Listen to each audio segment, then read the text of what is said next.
கருப்பு கவுனி அரிசி அவல். கருப்பு கவுனி எல்லாருக்கும் தெரிஞ்சிருக்கும். இது கிங் ஆஃப் ரைஸ் அப்படின்னு சொல்லுவாங்க. அந்த காலத்தில் சீனாவில் மன்னர்கள் பயன்படுத்தின அரிசி. அதுக்கப்புறம் இதை நமது இங்கே செட்டிநாட்டு பகுதியை சேர்ந்த வணிகர்கள் அவங்க இதை கொண்டு வந்து நம்ம இதில் கொண்டு வந்தது.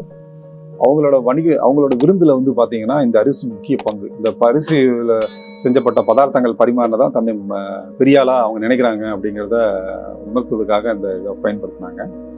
இப்போ இது எல்லாருக்கும் கிடைக்குது. இந்த அரிசியை வந்து ஒரு சர்வரோக நிவாரணி அப்படின்னு சொல்லுவாங்க.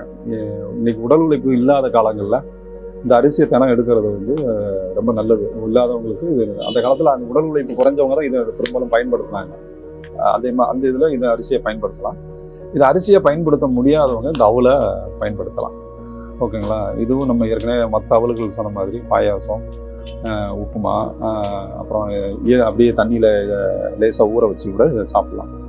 இதனோட விலை வந்து பார்த்தீங்க அப்படின்னா இது கிலோ 280 300 ரூபாய்க்குள்ளே இருக்குது.